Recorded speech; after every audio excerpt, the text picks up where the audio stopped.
ಹೇಗ್ ಸತ್ತ ಒಬ್ಬ ಬಿಸ್ನೆಸ್ ಮ್ಯಾನ್, 8,000 ಕೋಟಿಗಿರುವಂತ ಒಬ್ಬ ಬಿಸ್ನೆಸ್ ಮ್ಯಾನ್ ಏನು ಸದ್ದು ಇಲ್ಲದೆ ಸುದ್ದಿ ಇಲ್ಲದೆ ಶೂಟ್ಔಟ್ ಮಾಡ್ಕೊಂಡು ಸತ್ತು ಹೋಗ್ತಾನೆ ಅಂದ್ರೆ ಅವನ ಸಾವಿನ ಹಿಂದೆ ಇರೋರು ಯಾರು? ರಾಜಕೀಯ ವ್ಯಕ್ತಿಗಳ. ಎತ್ತರ ಭೈರಪ್ಪ ಬರೆದಾಗ ಸುಮ್ಮನಿದ್ದವರು CJ ರಾಯ್ ಪುಸ್ತಕ ಬಂದಾಗ ಏನ್ ಇವನ್ ಬರೀ ಸತ್ತೋರ್ ಬಗ್ಗೆನೆ ಬರೀತಿದಾನಲ್ಲ ದುಡ್ಡು ಮಾಡ್ಕೊಳಕ್ಕ. ಸೋಷಿಯಲ್ ಮೀಡಿಯಾ ಅನ್ನೋದು ಈಗ ಎಲ್ಲರ ಜನರ ಮೇಲೂ ಭಾರಿ ರೀತಿಯಲ್ಲಿ ಪ್ರಭಾವ ಬೀರ್ತಾ ಇದೆ. ಸೋಷಿಯಲ್ ಮೀಡಿಯಾದ ಗುಂಡಿಯಲ್ಲಿ ನಾನು ಒದ್ದಾಡೋದ್ರಿಂದ ಕೆಲವೊಮ್ಮೆ ಅದು ಗುಂಡಿಯೇ, ಹಾಗಂತ ಸೋಷಿಯಲ್ ಮೀಡಿಯಾ ನನ್ ಕೆಲವೊಂದು ಪಾಸಿಟಿವ್ ಕೊಟ್ಟಿದೆ. ಫೇಕ್ ನ್ಯೂಸ್ ಅನ್ನೋದು ಸಾಕಷ್ಟು ರೀತಿಯಲ್ಲಿ ಪ್ರಭಾವ ಬೀರ್ತಾ ಇದೆ. ಇದಕ್ಕೆಲ್ಲ ಕಿವಿಗೊಡ್ಬೇಕಾ? ಯಾವ್ದೋ ಜಾತಿ ಗಂಟು ಹಾಕೊಂಡು, ಯಾವ್ದೋ ಪಕ್ಷದ ಗುಲಾಮನಾಗಿ, ಯಾವ್ದೋ ಮುಖ್ಯಮಂತ್ರಿಯ ಬೂಟ್ ನೆಕ್ಕೊಂಡು ಇವತ್ತು ಪತ್ರಕರ್ತರ ಕೆಲಸ ಮಾಡ್ತಿದೆ.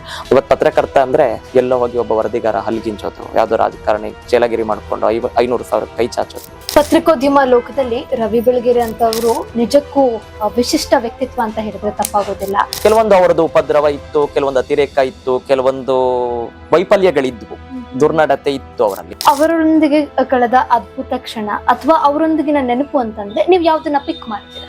ಅವ್ರ ಆ ಕಡೆಯಿಂದ ಫೋನ್ ಬರುತ್ತೆ, ಹಲೋ ನಾನು ರವಿ ಬೆಳಗೆರೆ, ಈ ರೀತಿ ಅವ್ರ ಧ್ವನಿ. ನನ್ಗೆ ಗೊತ್ತಲ್ಲ, ಯಾರೋ ಯಾವ್ದೋ ಫೇಕ್ ಕಾಲು ಸುಮ್ಮನೆ ರೇಗಿಸ್ತಾ ಇದೆ. ಯಾರು ಹೇಳ್ರಿ ಎಷ್ಟು ಚೆನ್ನಾಗಿ ಬರ್ದಿದ್ಯೋ ಮಗು ಅಂದ್ರು. ಇಂದಿನ ಪತ್ರಿಕೋದ್ಯಮದಲ್ಲಿ ರವಿ ಬೆಳಗೆರೆ ಅವರಂತಹ ಧೈರ್ಯಶಾಲಿ, ಒಂದು ಗಟ್ಟಿ ವ್ಯಕ್ತಿತ್ವ, ಅಂತಹ ಬರವಣಿಗೆ ಅಂತ ಬರೀತಾ ಇರುವಂತಹ ಲೇಖಕರು ಅಥವಾ ಪತ್ರಕರ್ತರು ಕಮ್ಮಿ ಅಂತ ಅನ್ನಿಸ್ತು. ಕ್ಷೌರಿಕ ದಿನಕ್ಕೆ 20 ಜನಕ್ಕೆ ಶೇವಿಂಗ್ ಮಾಡ್ತಾನೆ ಅಂದ್ರೆ ಅದೇನ್ ದೊಡ್ಡ ಸಾಹಸ ಅಲ್ಲ, ಅವ್ನ ಕೆಲಸವೇ. ಪತ್ರಕರ್ತ ಆದವನು ಹೋಗಿ ಯುದ್ಧದ ವರದಿ, ಭೂಕಂಪದ ವರದಿ, ಸುನಾಮಿ ವರದಿ ಮಾಡ್ಕೊಂಡು ಬಂದ್ರೆ ಅದೇನ್ ದೊಡ್ಡ ಸಾಹಸ ಅಲ್ಲ. ಒಬ್ಬ ಪತ್ರಕರ್ತ ಮಾಡ್ಬೇಕಾಗಿರೋದೇ ಅದು. ನಾವ್ ಯಾಕೆ ದಿ ಬೆಸ್ಟ್ ಟೀಚರ್ ಅಂತ ಕರಿತೀವಿ, ಉಳಿದವ್ರು ವರ್ಷಕ್ಕೆ ಪಾಠ ಮಾಡಿರ್ತಾರೆ. ಅದಕ್ಕೆ ಈ ಎಲ್ಲದರ ಬಗ್ಗೆ ಒಂದು ಪ್ರಮುಖವಾಗಿ ವಿಷಯ ಮಾತಾಡ್ಬೇಕು ಅಂದ್ರೆ ಸಾಕಷ್ಟು ಪ್ರಶಸ್ತಿಗಳಲ್ಲಿ ನಿಮ್ಗೆ ಲಭಿಸಿದೆ, ಸಾಕಷ್ಟು ರೆಕಗ್ನೈಸೇಷನ್ ಅನ್ನೋದು ಸಿಕ್ಕಿದೆ. ಈ ಬಗ್ಗೆ ಎಲ್ಲಾ ಸಾಧನೆ ಮಾಡೋ ಅವರೇ ಬಾಯಿ ಮುಚ್ಕೊಂಡಿದ್ದಾರೆ. ನಿಂದೇನೋ ಇಲ್ಲಿ ತರಲೆ ತಾಪತ್ರೆ, ಬಾಯಿ ಮುಚ್ಕೊಂಡಿರು ಅಂತ ನಮ್ಮ ಒಳಮನ್ಸು ಹೇಳ್ತಾರೆ.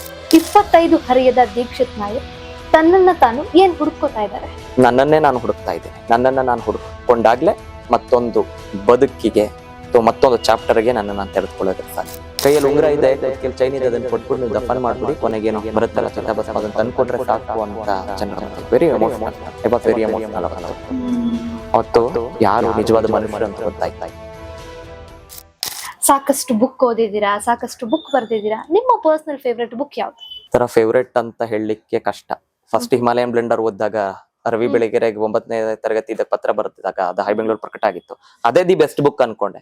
ಅದಾದ್ಮೇಲೆ ಅವ್ರದ್ದು ಹಂತಕ್ಕೆ ಲವ್ ಯು, ಅದಾದ್ಮೇಲೆ ಬೇರೆ ಬೇರೆ ಪುಸ್ತಕಗಳು, ನೀನಾ ಪಾಕಿಸ್ತಾನ, ಮುಸ್ಲಿಮು, ಅಥವಾ ಅವ್ರದ್ದು ಮಾಟಗಾತಿ, ಸರ್ಪ ಸಂಬಂಧ, ಅದಾದ್ಮೇಲೆ ಕಾರಂತರು, ಭೈರಪ್ಪನವ್ರು ಧರ್ಮಶ್ರೀ ಓದಿದಾಗ, ಯಾನ ಓದಿದಾಗ, ದೂರ ಸರಿದರು ಓದಿದಾಗ, ಪರ್ವ ಓದಿದಾಗ ಇದು ದಿ ಬೆಸ್ಟ್, ಇದು ನನ್ನ ಫೇವ್ರೇಟ್ ಅಂತ ಅನ್ನಿಸಿಕೊಳ್ಳುವ ಹೊತ್ತಿಗೆ ಮತ್ತೊಂದು ಯಾವ್ದೋ ಫೇವ್ರೇಟ್ ಪುಸ್ತಕ. ಅಂದ್ರೆ ನಾನು ಎಲ್ಲವೂ ಓದಿರೋದೆಲ್ಲೇ ಫೇವ್ರೇಟ್. ಮತ್ ನಂದು ಇನ್ನೊಂದೇನ್ ಗುಣ ಅಂದ್ರೆ 2 ಪುಟ ತಿರುವಿದ ಕೂಡಲೇ ಲೇಖಕನ ಜಾಯಮಾನ ಗೊತ್ತಾಗುತ್ತೆ, ಇದು ಓದ್ಬೇಕೋ ಬೇಡ ಅಂತ ಗೊತ್ತಾಗುತ್ತೆ. ಓದ್ಲಿಕ್ಕಿದ್ ಅರ್ಹ ಅಲ್ಲ ಅಂತಂದ್ರೆ ಪಕ್ಕಕ್ಕೆ ಇಡ್ತೀನಿ. ಹಾಗಂತ ಅದನ್ನ ಕೆಟ್ಟ ಪುಸ್ತಕ ಅಂತಲ್ಲ, ಇದು ನನ್ನ ಗುಣಕ್ಕೆ ಒಗ್ಗದ ಪುಸ್ತಕ ಅಂತ ಪಕ್ಕಕ್ಕೆ ಇಟ್ಬಿಡ್ತೀನಿ ಅಷ್ಟೇ. ಈ ತನಕ ನೀವು ಸಾಕಷ್ಟು ಪುಸ್ತಕ ಬರೆದಿದ್ದೀರಾ. ನಿಮ್ಮ ಮನಸ್ಸಿಗೆ ಹತ್ತಿರ ಆಗಿರುವಂತಹ ಪುಸ್ತಕ ಯಾವ್ದು? ಎತ್ತರ ಭೈರಪ್ಪ. ಯಾಕಂದ್ರೆ ಅವರಿಲ್ಲದೆ ಬದುಕಿನಲ್ಲಿ ಗೆಲ್ಲಬಲ್ಲಿರ ಯಾವುದೀ ಮೊದಲಿನಂತಿಲ್ಲ, ಅವರ ಕೈ ಹಿಡಿದು ನಡೆಯೋಣವೇ, ಅಥವಾ ಇನ್ನು ಬೇರೆ ಬೇರೆ ಪುಸ್ತಕಗಳು ಬಂತಲ್ಲ ಒಂದ್ 4-5, ಅದಕ್ಕಿಂತ ಹೆಚ್ಚಿನ ಹೆಸರನ್ನ ಮತ್ತೆ ಅದಕ್ಕಿಂತ ಹೆಚ್ಚಿನ ಓದುಗರನ್ನ, ಮತ್ತೆ ಎತ್ತರ ಭೈರಪ್ಪ ಪುಸ್ತಕಕ್ಕೆ ಸಿಕ್ಕ ಓದುಗರ ತೂಕವೇ ಬೇರೆ, ಅವರ ಮಾತುಗಳೇ ಬೇರೆ, ಅವರ ಪತ್ರಗಳ ಭಾವನೆಯೇ ಬೇರೆ. ಆದ್ರಿಂದ ಅದು ನನಗೆ ಪರ್ಸನಲ್ ಫೇವ್ರೇಟ್ ಪುಸ್ತಕ. ಅತಿ ಹೆಚ್ಚು ಆತ್ಮತೃಪ್ತಿ ಕೊಟ್ಟಂತಹ ಕೆಲಸ. ಹಗಲಿರುಳು ದುಡಿದಿದ್ದೀನಿ ಆ ಪುಸ್ತಕಕ್ಕೋಸ್ಕರ. 60-70 ವರ್ಷಗಳ ಹಳೆಯ ಪತ್ರಿಕೆಗಳನ್ನ ಗುಡ್ಡೆ ಹಾಕೊಂಡು ಅದನ್ನ ಅಧ್ಯಯನ ಮಾಡಿದ್ದೀನಿ, ವಿಮರ್ಶೆ ಮಾಡಿದ್ದೀನಿ. ಅದು ನನಗೆ ಪರ್ಸನಲ್ ಫೇವ್ರೇಟ್ ಪುಸ್ತಕ. ಎತ್ತರ ಭೈರಪ್ಪ, ಅದು ಭೈರಪ್ಪನವ್ರ ಬಗ್ಗೆ ಆಯ್ತು, ಕೆಲವೊಂದು ಮೋಟಿವೇಶನಲ್ ಬುಕ್ಸ್ ಗಳಾಯ್ತು. ಇದೇ ರೀತಿ ಎಷ್ಟು ಪುಸ್ತಕಗಳು ನಿಮ್ಮ ತೆಕ್ಕೆಯಲ್ಲಿದೆ? ಹಾಗೆ ಎಷ್ಟು ಪುಸ್ತಕಗಳನ್ನ ನೀವು ಬರೆದಿದ್ದೀರಾ? ಯಾವ್ಯಾವ್ದ್ರ ಬಗ್ಗೆ? ಸಾಮಾನ್ಯವಾಗಿ ನಮ್ಮ ಸ್ವಯಂಕೃತ ಅಪರಾಧ ಅಂತ ನಾನು ಕರಿತೀವಿ ಕವಿಗಳು. ಸ್ವಯಂಕೃತ ಅಪರಾಧ ಅಂದ್ರೆ ನಮಗೆ ನಾವೇ ಮಾಡುವ ಅಪರಾಧ. ಕವಿಗಳಂದ್ರೆ ಬರೆಯೋದು. ಈಗ 5 ಪುಸ್ತಕ ಬಿಡುಗಡೆ ಆಗಿದೆ. ಈಗ ಒಂದು ಟಾಪರ್ ಸೀಕ್ರೆಟ್ಸ್, ಟಾಪರ್ಸ್ ಟ್ರೈಲ್ ಅಂತ ಕನ್ನಡ ಮತ್ತು ಇಂಗ್ಲಿಷ್ ನಲ್ಲಿ 2 ಪುಸ್ತಕ ಬರೆದಿದ್ದೀನಿ. ಅದಿನ್ನ 10 ದಿನಗಳಲ್ಲಿ ಬಿಡುಗಡೆ ಆಗುತ್ತೆ. CJ ರಾಯ್ ಬಗ್ಗೆ ಒಂದು ಪುಸ್ತಕ ರೆಡಿ ಇದೆ. ಅದು ನನ್ನ ಜಾಯಮಾನಕ್ಕೆ ಒಗ್ಗುವ, ಮತ್ತೆ ಇತ್ತೀಚೆಗಷ್ಟೇ ತನಿಖಾ ಪತ್ರಿಕೋದ್ಯಮಕ್ಕೆ ನಾನು ಮತ್ತು ನನ್ನ ಗೆಳೆಯ ಯತೀಶ್ ಅಲ್ಲಿ ಅಧ್ಯಯನ ಮಾಡಿ, ಅಲ್ಲೆಲ್ಲ ಓಡಾಟ ಮಾಡಿ, ಹಗಲು ರಾತ್ರಿ ದುಡಿದು ಚಾರ್ಜ್ ಶೀಟ್ ಇಸ್ಕೊಂಡು ಇನ್ಯಾರನ್ನು ಎದುರಾಕೊಂಡು CJ ರಾಯ್ ಹೇಗ್ ಸತ್ತ ಒಬ್ಬ ಬಿಸ್ನೆಸ್ ಮ್ಯಾನ್, 8,000 ಕೋಟಿಗಿರುವಂತ ಒಬ್ಬ ಬಿಸ್ನೆಸ್ ಮ್ಯಾನ್ ಏನು ಸದ್ದು ಇಲ್ಲದೆ ಸುದ್ದಿ ಇಲ್ಲದೆ ಶೂಟ್ಔಟ್ ಮಾಡ್ಕೊಂಡು ಸತ್ತು ಹೋಗ್ತಾನೆ ಅಂದ್ರೆ ಅವನ ಸಾವಿನ ಹಿಂದೆ ಇರೋರು ಯಾರು? ರಾಜಕೀಯ ವ್ಯಕ್ತಿಗಳ ಅಥವಾ ಅವ್ರ ಮನೆಯವ್ರ? ಅವನಿಗೆ ಮಾನಸಿಕ ಖಿನ್ನತೆ ಇತ್ತ? ಏನ್ ಸಾವಿಗೆ ಏನ್ ಕಾರಣ ಅಂತ ಬೆನ್ ಹತ್ತು ಹೋದ್ವಿ. ಬಹಳ ಕುತೂಹಲದ ಪುಸ್ತಕ. ಅದಾದ ನಂತರ ಒಬ್ಬ ಕನ್ನಡ ಪರಿಚಾರಕರಾದಂತ ಕೆ ರಾಜ್ಕುಮಾರ್ ಬಗ್ಗೆ ಒಂದು ಜೀವನ ಚರಿತ್ರೆ ಬರ್ತಾ ಇದೆ. ಗೆಲುವೆ ಐ ಲವ್ ಯು ಬರ್ತಾ ಇದೆ. 4 ಪುಸ್ತಕ ರೆಡಿ ಇದೆ ಈ ವರ್ಷ ಬರ್ಲಿಕ್ಕೆ. ಕೆಲವೊಮ್ಮೆ ಏನಾಗ್ಬಿಡುತ್ತೆ ಅಂದ್ರೆ ಯಾವ್ದಾದ್ರು ಹೊಸ ಪುಸ್ತಕ ಅಚಾನಕ್ ಬಂದ್ರು ಬರ್ಬಹುದು. ಯಾಕಂದ್ರೆ ಎತ್ತರ ಭೈರಪ್ಪ ಬರುತ್ತೆ ಅಂತ ನಾನು ಭಾವಿಸೇ ಇರ್ಲಿಲ್ಲ. ಕೆಲವೊಮ್ಮೆ ಅದು ಯಾವುದೋ ಹಗಲಲ್ಲಿ ಯಾವುದೋ ಇರುಳಲ್ಲಿ ನನ್ನೊಳಗೆ ಹುಟ್ಟಂತ ಪುಸ್ತಕ ಅದು. ಈಗ 4 ಪುಸ್ತಕ ನನ್ನ ತೆಕ್ಕೆಲಿದೆ. ಈಗಾಗ್ಲೇ 5 ಪುಸ್ತಕದ ಡೆಲಿವರಿ ಆಗಿದೆ. ಈಗಾಗ್ಲೇ 5 ಪುಸ್ತಕಗಳನ್ನ ಓದುಗರಿಗೆ ಅರ್ಪಿಸಿದೀನಿ. ಇನ್ 4 ಪುಸ್ತಕ ಬರೋದಿದೆ. ಬರೆಯೋರ್ಗೆ ಇಂಥ ಸಮಯ ಅಂತ ಇರೋದಿಲ್ಲ ಅಲ್ವಾ ಸರ್? ಅದೇ ರೀತಿ ಆದ್ರೂ ಒಂದು ಕ್ಯೂರಿಯಾಸಿಟಿ ಕೇಳ್ತಾ ಇದ್ದೀನಿ, ನಿಮ್ಮ ಬರವಣಿಗೆ ಯಾವ ಸಮಯವನ್ನ ಮೀಸಲಾಗಿಟ್ಟಿರ್ತೀರಾ? ರಾತ್ರಿಯೇ. ನನಗ್ ಸ್ವಲ್ಪ ಬೆಳಗ್ಗೆ ಕಷ್ಟ. ರಾತ್ರಿ 10 ಗಂಟೆಗೆ ಬರೀಲಿಕ್ಕೆ ಕೂತ್ರೆ ಬೆಳಗಿನ ಜಾವ 5 ಗಂಟೆಗೆ ಬರೆದು ಮುಗಿಸಿ ನಾನು ಮತ್ತೆ 7-8 ಗಂಟೆಗೆ ಎದ್ದಿರೋದು ಉಂಟು. ಬಟ್ ಸ್ವಲ್ಪ ನಂಗೆ ರಾತ್ರಿ ಹೊತ್ತು ಬರವಣಿಗೆಗೆ ಪ್ರಶಸ್ತ ಸಮಯ. ಆದರೆ ಕೆಲವೊಮ್ಮೆ ಸಮಯದ ಅರಿವೇ ಇಲ್ಲದೆ, ಸಮಯದ ಗೊಡವೆ ಇಲ್ಲದೆ, ಕೆಲವೊಮ್ಮೆ ಸುಡು ಮಧ್ಯಾಹ್ನದಲ್ಲಿ ಅಯ್ಯೋ ಶೆಕೆ, ಬಸ್ ಸ್ಟ್ಯಾಂಡ್ ನಲ್ಲಿ ಗಿಜಿಗಿಜಿ, ಗೊದ್ದಲ, ಏನೇನೋ ರಂಪಾಟಗಳಿದೆ, ಗದ್ದಲ ಇದೆ, ಅದ್ರ ಮಧ್ಯೆಯೂ ಕವಿತೆ ಹುಟ್ಟಿದೆ ನನಗೆ. ನಾನು ಯಾವಾಗ್ಲೂ ಬರವಣಿಗೆ ಇಲ್ಲಿ ಹುಟ್ಟೋದಲ್ಲ, ಇಲ್ಲಿ ಹುಟ್ಟೋದು ಅಂತೀನಿ ನಾನು. ಇಲ್ಲಿ ಯಾವುದೇ ಗದ್ದಲ ಇಲ್ಲದೆ ಇದ್ದಾಗ, ಇಲ್ಲಿ ಯಾವುದೇ ರಂಪಾಟ ಇಲ್ಲದೆ ಇದ್ದಾಗ, ಇಲ್ಲಿ ಯಾವುದೇ ಜಿದ್ದಾಜಿದ್ದಿ ಇಲ್ಲದೆ ಇದ್ದಾಗ ಆರಾಮಾಗಿ ಹುಟ್ಟುತ್ತೆ. ರಾತ್ರಿ ಸಮಯವೇ ಆದ್ರೂ, ನಾನ್ ನೈಟ್ ಬರ್ಡ್ ಆದ್ರೂನು ಕೆಲವೊಮ್ಮೆ ಒಳ್ಳೊಳ್ಳೆ ಪುಸ್ತಕಗಳನ್ನ ಬರಿಬೇಕಾದ್ರೆ, ಒಳ್ಳೊಳ್ಳೆ ಕವಿತೆಗಳನ್ನ ಬರಿಬೇಕಾದ್ರೆ ನಾನು ಮಧ್ಯಾಹ್ನವೂ ಬರ್ದಿದ್ದೀನಿ, ಬೆಳಗ್ಗೆಯೂ ಬರ್ದಿದ್ದೀನಿ. ಖಂಡಿತ. ನಿಮಗೆ ಬರವಣಿಗೆ ಅಥವಾ ಲೇಖಕರು, ವ್ಯಕ್ತಿಗಳು ಇದರಲ್ಲಿ ಪ್ರಭಾವ ಬೀರತ್ತೆ ಒಂದು ವಿಷಯ ಅಥವಾ ಒಬ್ರು ಅಂತಂದ್ರೆ ಯಾವ್ದು? ನನಗೆ ಕೆಲವು ಸಾಹಿತಿಗಳ ಸಂಸ್ಕಾರ ಪ್ರಭಾವ ಬೀರಿದೆ. ಭೂಮಿ ತೂಕದ ವ್ಯಕ್ತಿತ್ವ ಅಂತ ಕರಿತೀವಿ. ಎಷ್ಟೇ ಸಾಧನೆ ಮಾಡಿದ್ರು, ಎಷ್ಟೆಲ್ಲ ಬರೆದ್ರು ಕೂಡ ಎಷ್ಟು ಸಹಜವಾಗಿ ಮುಗ್ಧ ಧ್ವನಿಯಲ್ಲಿ, ಸೌಮ್ಯ ಸ್ವಭಾವದಲ್ಲಿ ನಮ್ಮ ಬೆನ್ನು ತಟ್ಟೋರು ಇಲ್ಲದೆ ಹೋಗಿದ್ರೆ ನಮ್ಗೆ ಆಗ್ತಿರ್ಲಿಲ್ಲ. ನೋಡಿ, ಈ ಸಮಾಜಕ್ಕೆ ನಾವು ಬಾರ್ಗೋಲ್ ಆಗಬಾರ್ದು, ಊರ್ಗೋಲ್ ಆಗಬೇಕು. ಅಂದ್ರೆ ನಮ್ಗೆ ಒಂದು ಊರ್ಗೋಲ್ ಬೇಕಲ್ಲ. ನನ್ನ ಗೆಳೆಯನೋ, ನನ್ನ ಹಿರಿಯ ಸಾಹಿತಿಯೋ, ನನ್ನ ಅಮ್ಮನೋ, ತಂದೆಯ ಊರ್ಗೋಲ್ ಆದಾಗ್ಲೇ ನಾನು ಬದುಕಲಿಕ್ಕೆ ಸಾಧ್ಯ ಆಗುತ್ತೆ. ಒಬ್ಬ ದೀಕ್ಷಿತ್ ಇಂದ ಅಥವಾ ಒಬ್ಬ ಡಾಕ್ಟರ್ ರಾಜ್ಕುಮಾರ್ ಇಂದ ಅಥವಾ ಒಬ್ಬ ಸೈಯದ್ ಇಸಾಕ್ ಇಂದ ಸಾಧ್ಯ ಆಗಿದೆ ಅಂದ್ರೆ ತಪ್ಪು. ಸೈಯದ್ ಇಸಾಕ್ ನಲ್ಲಿ ಒಂದು ತುಡಿತಾ ಇತ್ತು, ದೀಕ್ಷಿತ್ ನಾರಲ್ಲಿ ಒಂದು ತುಡಿತಾ ಮಿಡಿತಾ ಇತ್ತು, ಕಿಡಿ ಇತ್ತು. ಆ ಕಿಡಿಯನ್ನ ಮತ್ತಷ್ಟು ಪ್ರಜ್ವಲಗೊಳಿಸೋದು ನಮ್ಮ ಸುತ್ತಲಿರುವಂತ ಯಾರಾದ್ರೂ 4 ಜನ.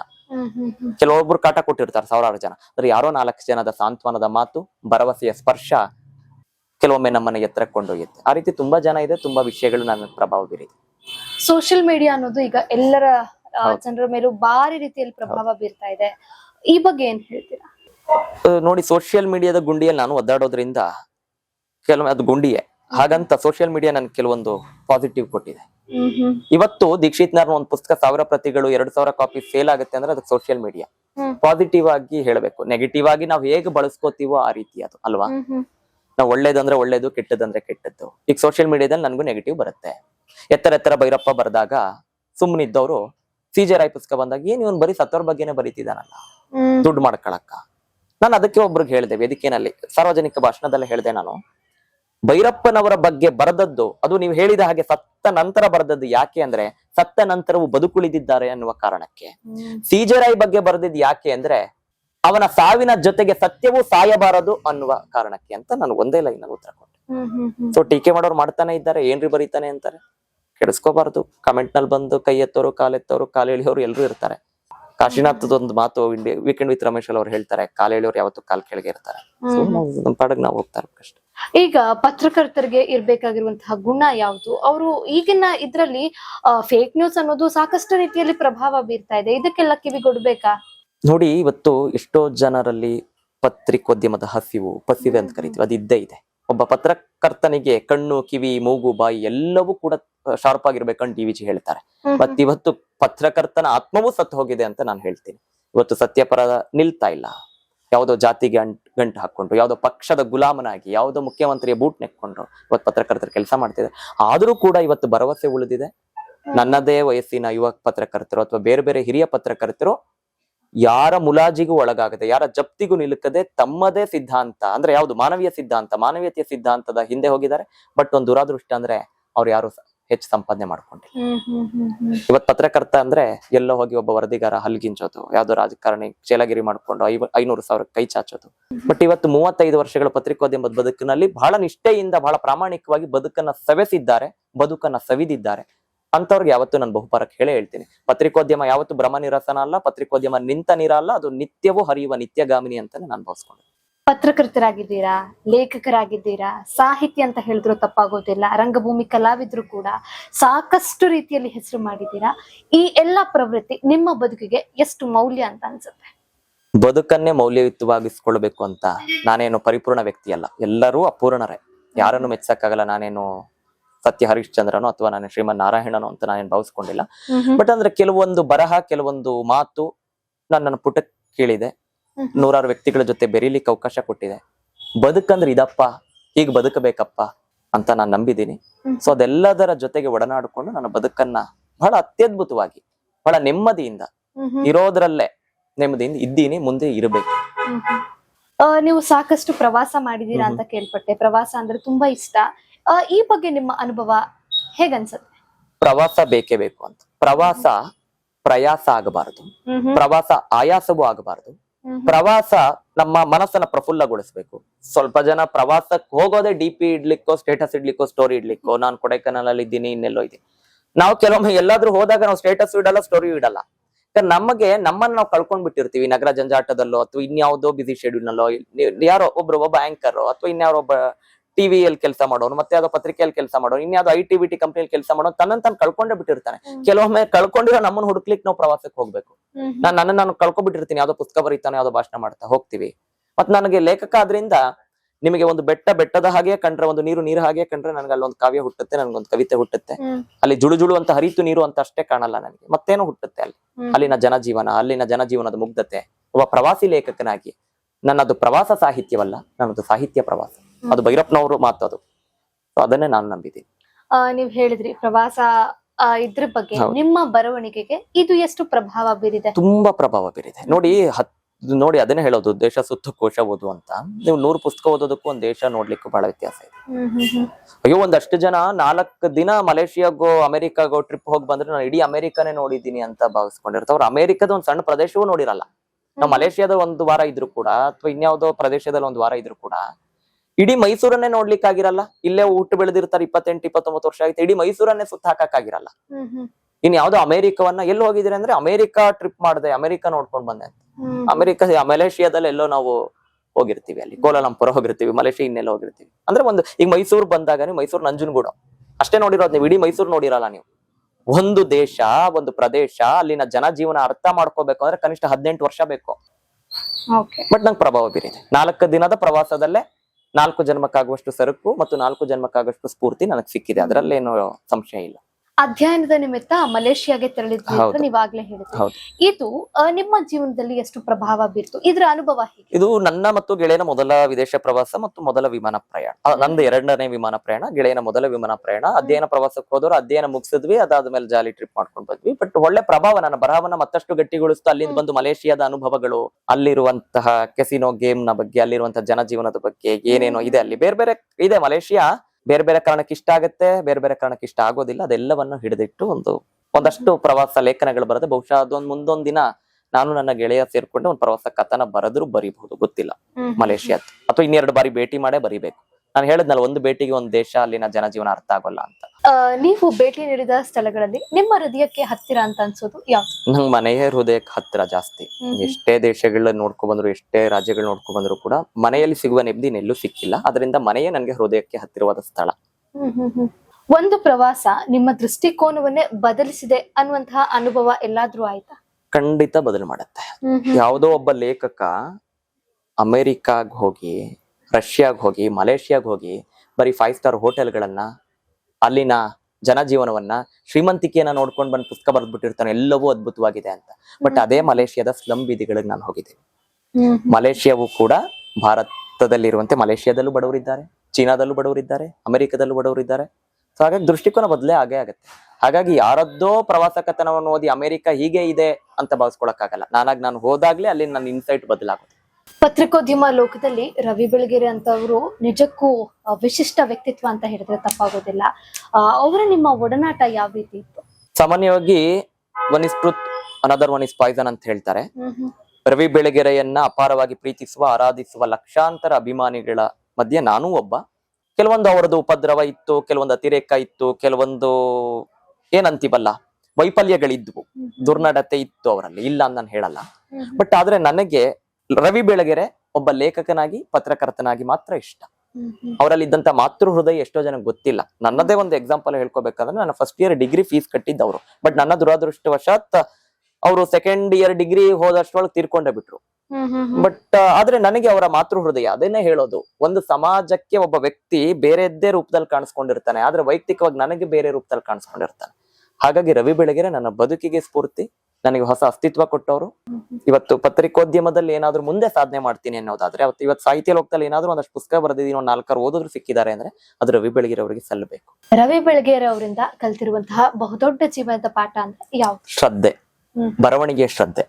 ವೈಯಕ್ತಿಕ ಬದುಕಿನಲ್ಲಿ ಶಿಸ್ತು ಶ್ರದ್ಧೆ ಇರ್ಲಿಲ್ಲ ಅಂತ ಎಷ್ಟೋ ಜನ ಅಂತಾರೆ, ಬಟ್ ಬರವಣಿಗೆ ಶ್ರದ್ಧೆ. ಯಾಕಂದ್ರೆ ಒಂದು ನನಗೆ ಅವರು 10 ಬಾರಿ ಹೇಳಿದ್ದು, ಅವ್ರದ್ದು ದಂಗೆ ದಿನಗಳು ಅಂತ ಒಂದು ಪುಸ್ತಕ ಇದೆ. ಜೋಯಿಡಾದಲ್ಲಿ ಮನೋಹರ್ ಮಾಳವಂಕರ್ ಅಂತ ಒಬ್ಬ ಇಂಗ್ಲಿಷ್ ಲೇಖಕನ ಆ ಜೋಯಿಡಾ ಬಂಗ್ಲೆಯಲ್ಲಿ ಕುತ್ಕೊಂಡು ಆ ಪುಸ್ತಕ ಬರೀತಾರೆ. ಸರಿಸುಮಾರು 350-400 ಪುಟಗಳಿವೆ. ಆ ಮನುಷ್ಯನಿಗೆ ಕುಂಡೆಯ ಒಂದು ಭಾಗದಲ್ಲಿ ಇಷ್ಟು ದಪ್ಪ ಕುರಾಗಿರುತ್ತೆ. ಅವ್ರು ಯಾವಾಗ್ಲೂ ಅದನ್ನ ಹಾಸ್ಯದ ರೂಪದಲ್ಲಿ ಹೇಳ್ತಾ ಇದ್ರು. ಅಂದ್ರೆ ಅದನ್ನ ಅಷ್ಟು ನೋವು ಪಸ್ಸಿನ ನಡುವೆಯೂ ಕೂಡ ಹೀಗೆ ಕೂತ್ಕೊಂಡು, ಅಂದ್ರೆ ನಿಮ್ಗೆ ಅರ್ಥ ಆಯ್ತು ಅನ್ಸುತ್ತೆ, ಆ ಕೂತ್ಕೊಂಡು 350 ಪುಟ ಬರೆದ್ರು ಅವರು.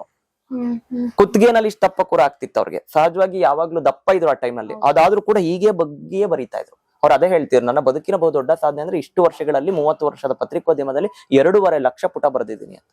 ಅದು ಶ್ರದ್ಧೆ, ಆ ಬರವಣಿಗೆ ಶಿಸ್ತು, ಮತ್ತೆ ಕಮಿಟ್ಮೆಂಟ್. ಮನುಷ್ಯ ಬರವಣಿಗೆ ವಿಷಯದಲ್ಲಿ ಕೊನೆಗೆ ಕಮಿಟ್ಮೆಂಟ್ ಕುಗ್ಗು ಹೋಯ್ತು, ಬಟ್ ಅವ್ರ ಉಚ್ಚಾಯ ಸ್ಥಿತಿ ಇತ್ತಲ್ಲ, ಪೀಕ್ 1995 to 2005 ಇದೆಯಲ್ಲ ಅವ್ರದ್ದು ಉಚ್ಚಾಯ ಸ್ಥಿತಿ. ಅದು ನಾವು ನೋಡಿಲ್ಲ, ನಮ್ಮ ಅಪ್ಪ ಅಮ್ಮ ಹೇಳೋ ಇರುವಂತ ಮಾತು. ಬಟ್ ನಾವೆಲ್ಲ ಆಫ್ಟರ್ 2010 ಇಂದ ರವಿ ಬೆಳಗೆರೆಯ ಓದನ್ನ ಪ್ರಾರಂಭ ಮಾಡಿದವು. ಬಟ್ ರವಿ ಬೆಳಗೆರೆಯ ಸ್ಥಾನವನ್ನ ಮತ್ತೊಬ್ಬ ಪತ್ರಕರ್ತ ತುಂಬಲಿಕ್ಕಾಗಲ್ಲ.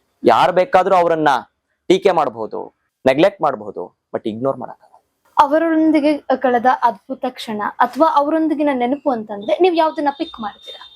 ಸಹಜವಾಗಿ ಒಮ್ಮೆ ಹಿಮಾಯನ್ ಬ್ಲೆಂಡರ್ ಪುಸ್ತಕದ ಬಗ್ಗೆ ರಿವ್ಯೂ ಬರೆದಿರ್ತೀನಿ. AR ಮಣಿಕಾಂತ್ ಅಂತ ಅವರು ನನ್ನ ನಂಬರ್ ಅನ್ನ ರವಿ ಬೆಳಗೆರೆ ಅವರು ಕೊಟ್ಟಿರ್ತಾರೆ. ಯಾರೋ ಈ ಹುಡುಗ ಅಂತ AR ಮಣಿಕಾಂತ್ ಇಬ್ಬರಿಂದ ಇಸ್ಕೊಂಡಿರ್ತಾರೆ ಅವ್ರು. ನಾನು ಫಸ್ಟ್ PUC ಓದ್ತಾ ಇರ್ತೀನಿ. ಆಗ ಹೇಗಾಗಿತ್ತಂದ್ರೆ ರವಿ ಬೆಳಗೆರೆ ಧ್ವನಿಯನ್ನ ಅನುಕರಣೆ ಮಾಡುವ, ಅವ್ರ ಬರಹವನ್ನ ಅನುಕರಣೆ ಮಾಡೋದೆಲ್ಲ ಬಂದ್ಬಿಟ್ಟಿತ್ತು ನನಗೆ. ಅವ್ರ ಆ ಕಡೆಯಿಂದ ಫೋನ್ ಬರುತ್ತೆ, ಬಹಳ ಖುಷಿಯಾಗಿರುತ್ತೆ ಅವ್ರಿಗೆ. ಯಾರಪ್ಪ ಇಷ್ಟು ಚೆನ್ನಾಗಿ ಬರೆದಿದ್ದಾನೆ ಈ ಪುಸ್ತಕದ ಬಗ್ಗೆ ಅಂತ. ಹಲೋ ಯಾರು? ನಾನು ರವಿ ಬೆಳಗೆರೆ. ಈ ರೀತಿ ಅವ್ರ ಧ್ವನಿ. ನನ್ಗೆ ಗೊತ್ತಲ್ಲ, ಯಾರೋ ಯಾವ್ದೋ ಫೇಕ್ ಕಾಲು ಸುಮ್ಮನೆ ರೇಗಿಸ್ತಾ ಇದೆ. ಯಾರು ಹೇಳ್ರಿ, ಎಷ್ಟು ಚೆನ್ನಾಗಿ ಬರೆದಿದ್ಯೋ ಮಗು ಅಂದ್ರು.